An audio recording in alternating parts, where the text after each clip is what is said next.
to Atreyu News. More from Red State Watcher. Shocking.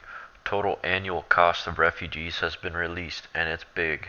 It's huge. From Breitbart.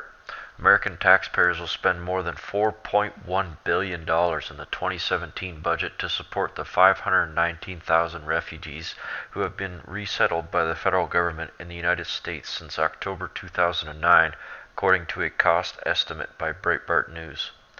To put that very large number in context, 4.1 billion can buy 10,000 new homes for $380,000 each, which is the average price of a new home sold in the United States in December 2016. $384,000. That is a ton of money. Or it could buy 170,000 new cars for $24,000 each, which is the manufacturer's suggested retail price for a 2017 Chevrolet Malibu.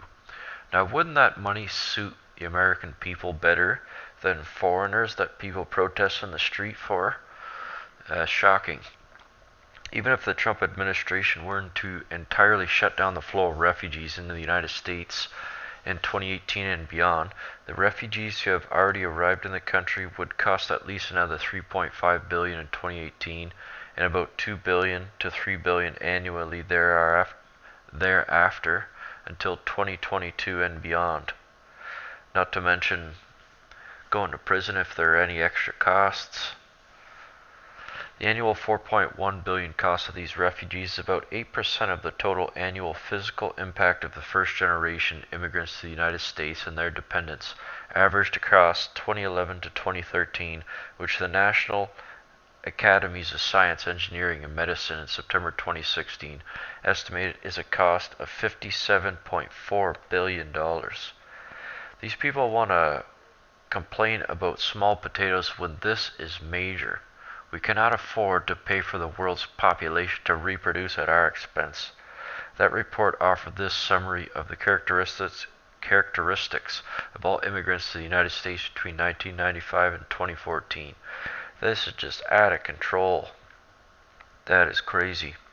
From what I understand, even our neighbors to the north, Canada, accepts approximately 250,000 immigrants per year. In a population of 30 million, you could change the demographic rather rapidly at rates like that. And with it goes the culture. Maddog Mattis just arrived in Iraq. Look what his first comment was. Defense Secretary Jim Mattis landed in Iraq for the first time. First thing he told reporters was the U.S. military was not in Iraq to seize anybody's oil. Fox Business reported Mattis was the highest-ranking Trump administration official to visit Iraq since Trump urged Iraqis with temporary ban on travel to the United States and for saying America should have seized Iraq's oil after toppling Saddam Hussein in 2003. Trump told CIA staff in January, "We should have kept the oil, but okay, maybe you'll have another chance." Mattis, however, flatly ruled out any such intent. We're not in Iraq to seize anybody's oil, he told reporters traveling with him late on Sunday ahead of his arrival. All of us in America have generally paid for our gas and oil all along, and I'm sure that we will continue to do some in the future, said Mattis, a retired Marine general who once led forces in Iraq. Well, I think he's probably allowed to say that, based on the fact that Trump said he wanted America to be energy independent. And judging on the amount of resources in the West, North America in particular, I believe America could not only become energy independent, but actually could help the rest of the world do so after we've succeeded. It's happening. Look what the feds are doing to the VA. The corruption of the VA system is being exposed daily. The feds have decided to investigate VA hospitals due to missing drugs. CBS News reported Washington. Federal authorities are stepping up an investigation at the Department of Veterans Affairs medical centers due to a sharp increase in opioid theft, missing prescription or unauthorized drug use by VA employees since 2009, according to government data obtained by the Associated Press.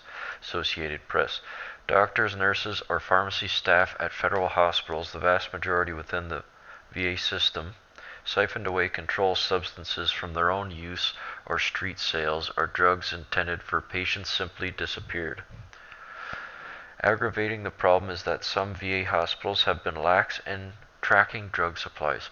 Congressional auditors said spot checks found 4 VA hospitals skipped monthly inspections of drug stocks or missed other requirements. Investigators said that signals problems for VA's entire network, more than 160 medical centers and 1,000 clinics, coming after auditor warnings about the lax oversight dating back to at least 2009. I know these opiates are an epidemic.